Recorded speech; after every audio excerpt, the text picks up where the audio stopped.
This morning, as we remember Reverend Dr. King, we will once again be hearing a senior chapel talk.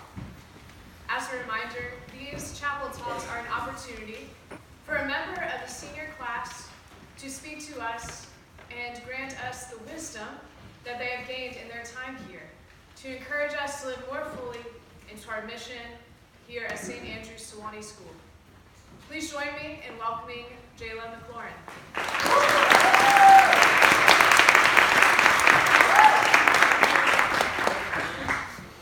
Good morning, everybody. Again, I am Jayla McLaurin, and I am evidently a senior.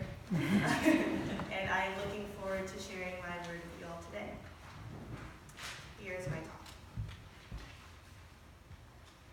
Growing up, I never felt like I had a space that was entirely and uniquely my own. My body would twist and contort itself in order to adopt a fitting shape, as to not disturb those who belong. Visualize the archetypal scene of a young child trying with all their might to force that square wooden peg into the round hole.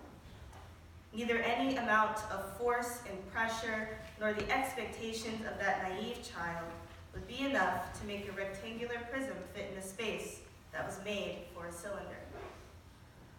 The first time that I was aware that the thing that made me different was my race. I was running errands with my mom in middle school. I needed another pair of blue jeans for an upcoming trip to New York, so we went to Old Navy to get them. I remember noticing how every person in the advertisements was white.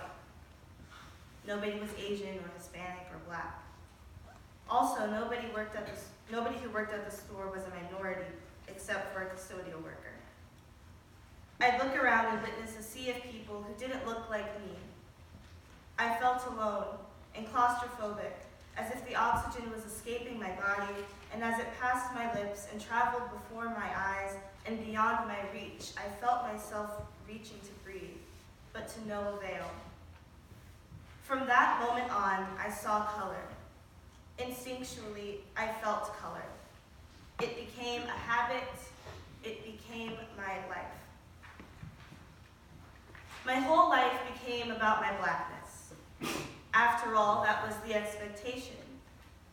And while black is beauty, and black is brilliance, and my skin can highlight itself with the golden radiance of the sun, I am not my skin. I am not my hair. I am not my round nose and full lips and warm eyes. I am the books I read and the songs I sing, the relationships I build and the work I produce. There is more to me than meets the eye if you allow yourself to see it. Perhaps growing up I would have seen more in myself if I had been allowed to explore the possibility. But instead I saw color. I was color, and instead I felt like the poster child for the black experience. And instead of being able to explore my individuality, I had to play a role. But at least I had two options. I could be the woke black girl who makes every moment a teachable moment and puts the education of others before her own needs. As though the black woman was a monolith, my peers would expect that I could accurately capture a vastly nuanced experience and make it palatable enough for them to claim they get it and that they feel me. And I know that members of other oppressed communities feel that same pressure and carry that same weight and are given those same expectations. The stress of feeling like you have to carry an entire group of people on your back, feeling that the way you carry yourself can change somebody's perception of an entire group of people is really scary. And to know that people in the majority don't have that same pressure and are allowed to be unique without being seen as the status quo for their whole community is deeply inequitable. Or option two, I could be the cool black girl. Always have the newest pair of Jordans even though I've picked up a basketball maybe twice in my life. I'll know all the lyrics to all of the new rap songs, when in reality I'd rather listen to Tame Impala or Conan Gray or Hippogriffs. People would expect that I speak with a certain dialect or wear certain clothes because that's all they've heard or that's all the media has allowed them to see. and all of the white kids would feel cool or like they have a pass because they're friends with me. I want us to revisit the square peg in the round hole. For those of you who didn't quite get it at first, hi, I'm the square peg. I couldn't fit into the space with the white kids for obvious reasons. And I couldn't keep summoning the energy to carry the weight of my race on my back. After all, who would? And while I do love Cardi B and the occasional cool pair of Nikes, there's more to me than that. I don't have one defining characteristic, not even my skin. And so I felt lost.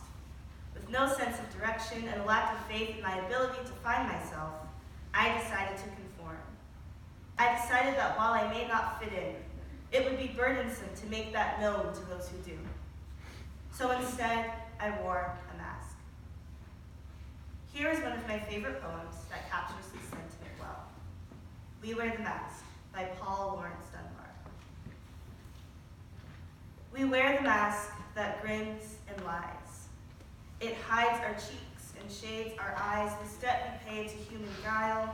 With torn and bleeding hearts we smile, in mouth with myriad subtleties. Why should the world be overwise in counting all our tears and sighs? Nay, let them only see us while we wear the mask. We smile, but oh great Christ, our cries to thee from tortured souls arise. We sing, but oh the clay is vile beneath our feet and long the mile. But let the world dream otherwise. We wear the mask. So what do we do when we have no place to turn to? What do we do when the path has been set for us, but we don't like the view on the horizon? We create our own path. And that's what I finally did. And after a few awkward growing pains and some weird phases, I can confidently stand in front of you all today and say that I am the most myself that I have ever been. Being able to lean on Miss Carlos in my most vulnerable moments for a hug and reassurance that everything would be okay. Or spending hours talking with Dr. Stevie after school about the nature of oppression and how it manifests in different minority groups. Comparing the Democratic presidential candidates with Nick for the third time that day. Or telling Sarah Beth, Katie Finn, and Harrison about literally all of my problems and being given flawless advice every time. It's leaning into community. It's this community that has equipped me with the tools to be my best self. So I've shared with you all my personal journey and how embracing my community has helped me to strengthen my sense of self. But now I want to present you all with another issue to consider. What about when our community isn't measuring up? What about when we notice that the things we say and the way we act, the ways we engage, indicate that we are falling short of our mission? I noticed those things in our community during last semester in particular. I didn't recognize our mission being fulfilled in the things that were said, in the manner in which people acted, in the ways we engaged. Author and activist James Baldwin once said, "I love America more than any other country in the world. And for exactly this reason, I insist on the right to criticize her perpetually." I love this place. And for exactly this reason, we must be cognizant of when we fall short. And informed by what I had observed, I decided I wanted to do my part in refocusing and reestablishing what it means to be a student at St. Andrew's Sewanee School. So alongside some of my favorite people, Sarah Beth Hobby, and with the leadership of our beloved Mrs. Carlos, I helped start Be the Change. In this academic year, we have held 13 meetings that provided a space for meaningful dialogue among students regarding topics like gun reform, reproductive health rights, and mental health stigma. I'd like to thank Nneka Okolo Nick Mastelovic, Harrison Hartman, George Mung, Lucy Carroll, Sarah Beth Hobby, and Miss Carlos for helping me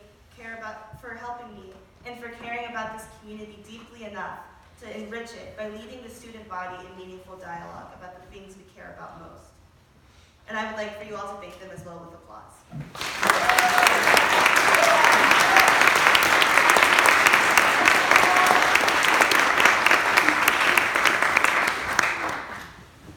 I will close with this. In my freshman year, Mr. Smith introduced my class and me to the idea of achieving the best of all possible worlds by having us read Voltaire's Candide.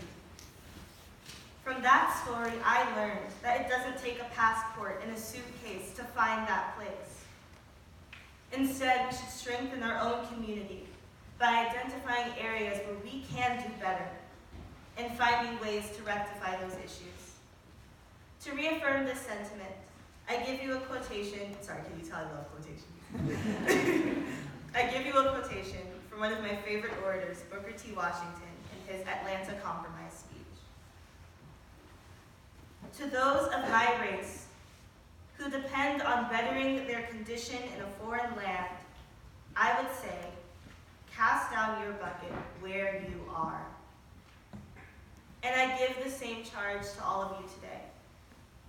In honor of Dr. King, of Malcolm X, of James Baldwin and John Lewis, in honor of Ruby Bridges, and the Little Rock Nine, in honor of those who continue to face oppression and feel, like I once did, that they don't have a place, let's make this the place.